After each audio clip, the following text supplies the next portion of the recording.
아멘.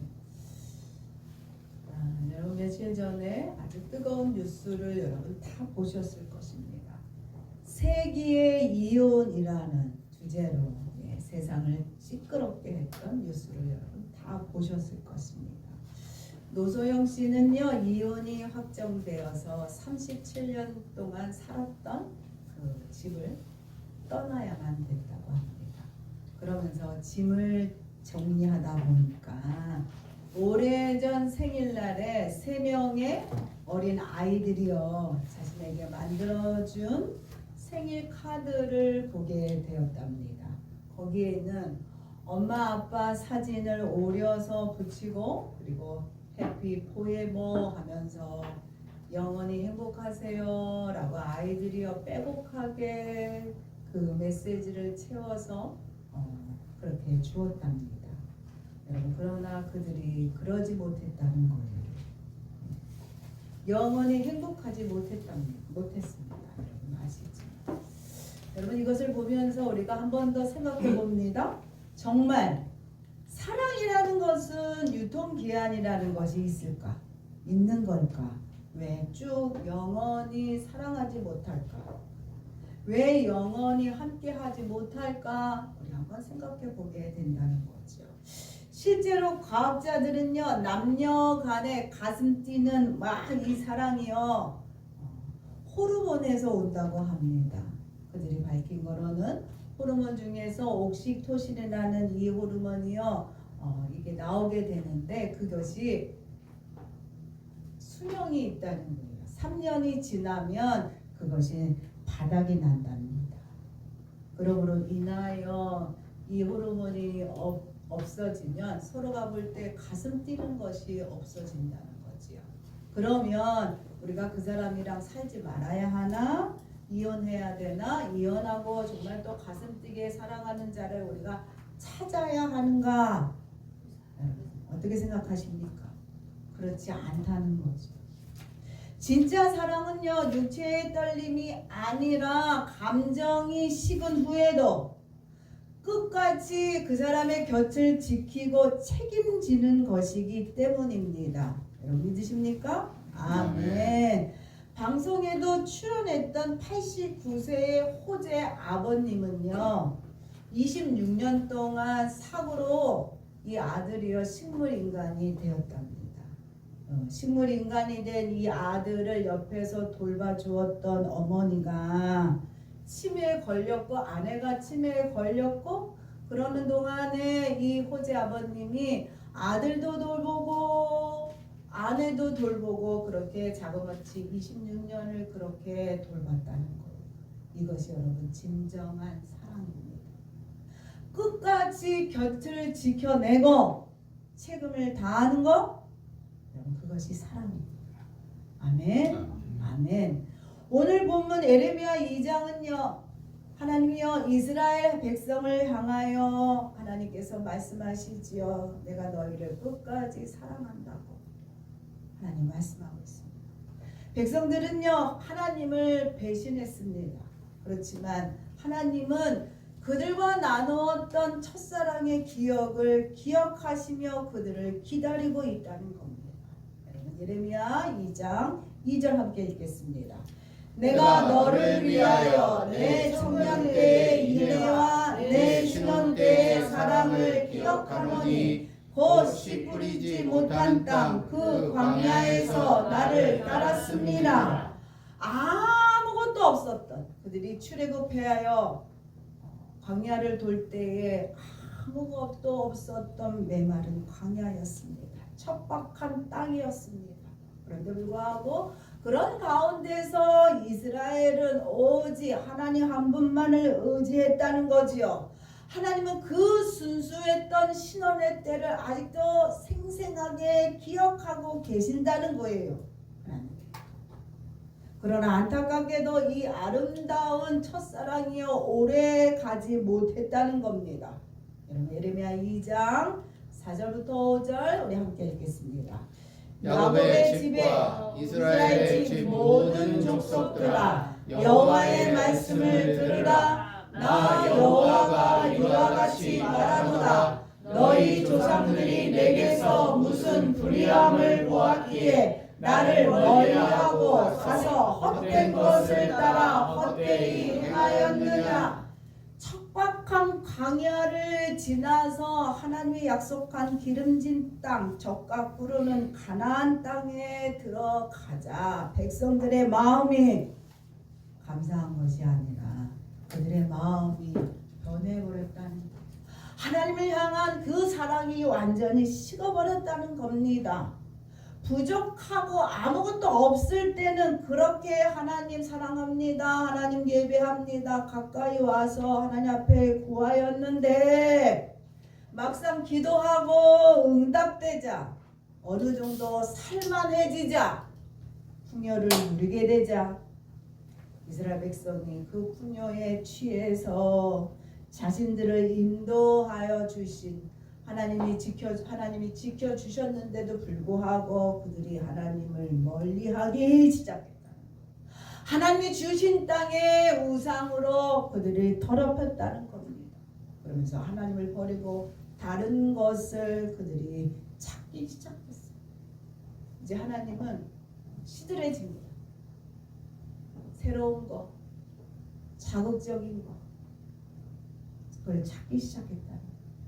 더 기가 막힌 것은요, 백성들을 바른 길로 인도해야 될 지도자들 또한 타락하기 시작했다는. 제사장들은요, 하나님 앞에 하나님의 뜻을 구하는 것을 안 하게 됩니다. 백성들을 위하여 옳지 않는 길을 가는 백성들을 위하여 중보기도 하는 것을 그들이 멈췄다는 겁니다. 그리고 백성들은요, 하나님을 향하여 예배하지 않았을 뿐만이 아니라 예배하지 않으니 하나님 앞에 예물을 갖고 오지 않았지요. 그러므로 인해서 제사장들이요, 살 도리가 없었다는 겁니다. 생계를 유지할 수가 없었어요. 그러다 보니 이들은요, 어떻게 했느냐? 이방신을 제사하는 것을 그들이 집례했다. 하나님을 믿는 백성들이 하나님 앞에 예배하지 오지 아니하니 이방신을 믿는 자들을 그들의 제사를 집례하고 자신의 목을 챙겨서 먹고 살았다는 것. 정말 있을 수 없는 일들이 일어났지요. 선지자들은 하나님의 이름이 아니라 바알의 이름으로 거짓 예언을 하기 시작했습니다. 예레미야 2장 8절 읽겠습니다. 제사장들은 여호와께서 어디 계시냐 말하지 아니하였으며 율법을 다루는 자들은 나를 알지 못하며 관리들도 나에게 반역하여 선지자들은 바알의 이름으로 예언하고 유익한 것들을 따랐느니라. 풍요가 찾아오자마자 풍요를 주신 하나님을 잊어버리는 처참한 배신의 일이 이스라엘에서 일어났다는 거예요. 이제는 하나님을 예배하는 삶이 아니라 이제 그거 참아왔던 내 맘대로 내 소견대로 내 좋은 대로 살고 싶어졌어. 그리고 그들이 그렇게 살았습니다. 그래서 우리는요, 이 세상의 풍요가 그렇게 무서운 겁니다. 그래서 풍요를 경계해야만 합니다. 영적으로 깨어있지 않으면 우리도 풍요를 구하다가 결국 풍요에 젖어서 영적인 깊은 잠에 빠지게 된다는 겁니다.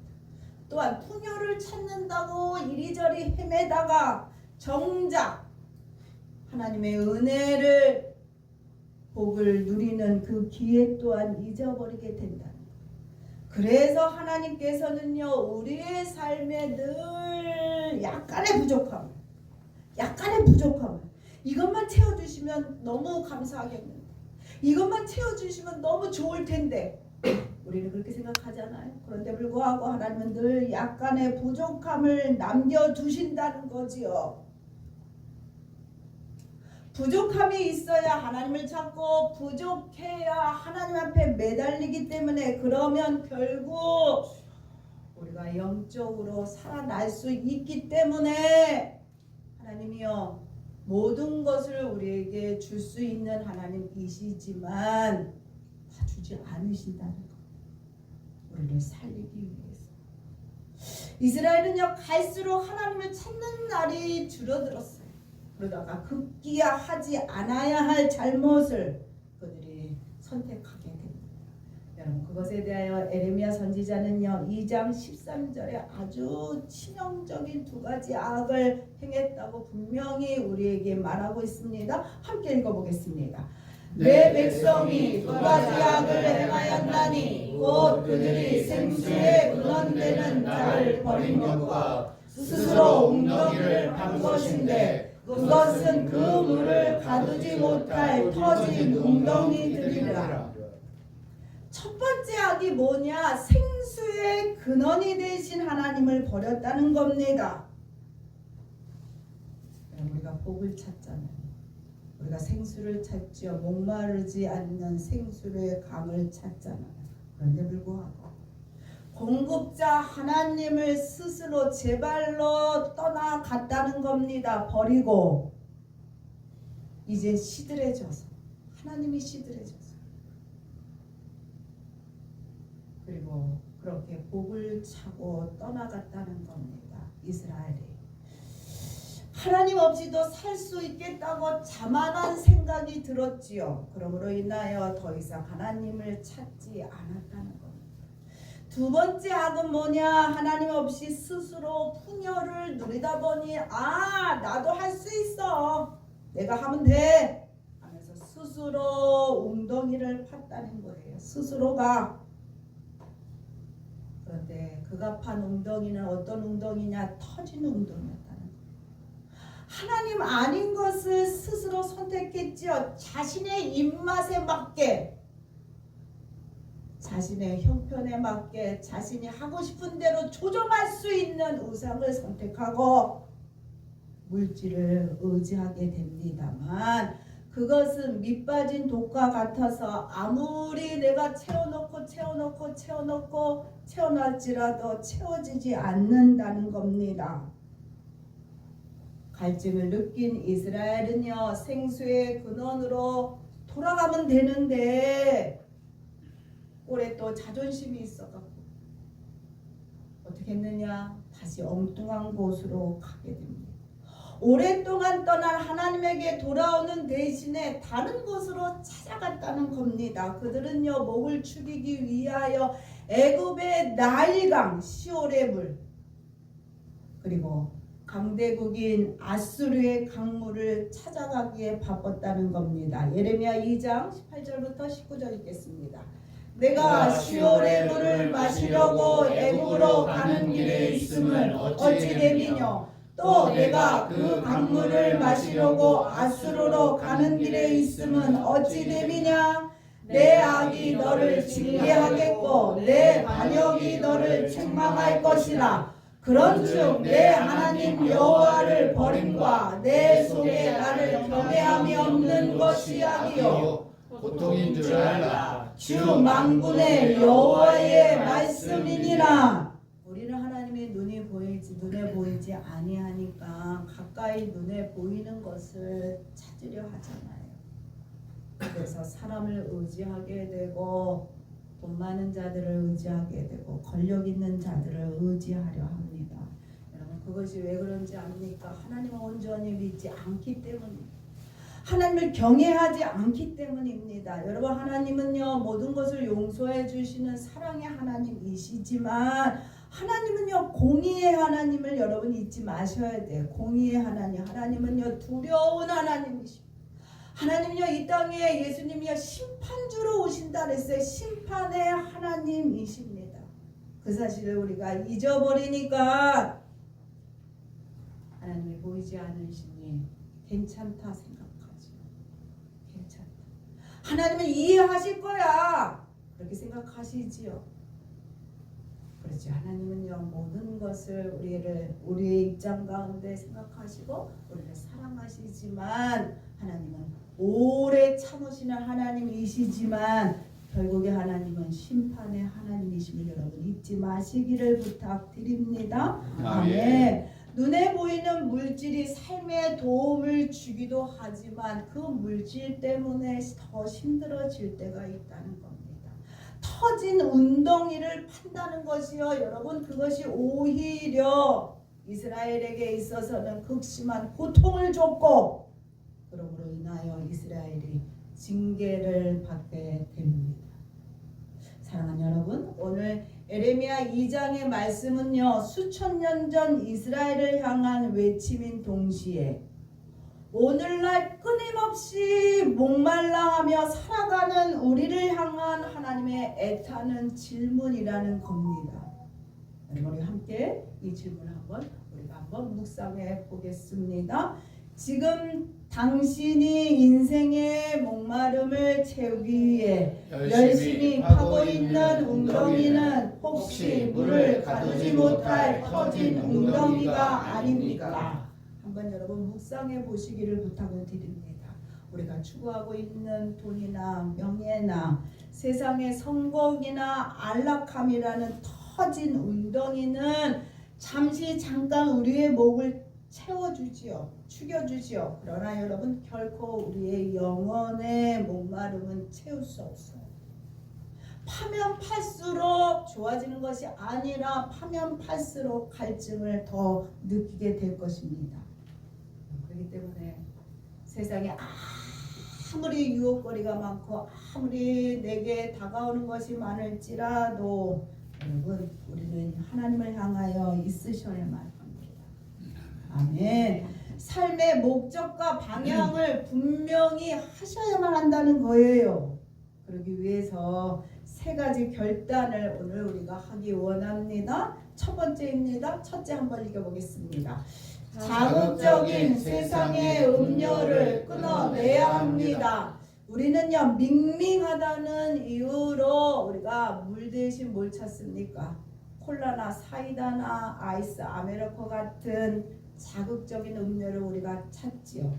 그러나 여러분 아시지만 처음에 한 모금은 짜릿하고 시원한 감이 있지만 그거는 마시면 마실수록 우리에게 더 갈증을 일으키게 할 뿐입니다.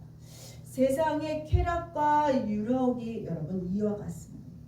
그렇기 때문에 순간의 쾌락에 속지 말고 자극적인 세상의 즐거움에 속지 말고 어떻게 해야 되느냐? 예수의 이름으로 끊으셔야 합니다.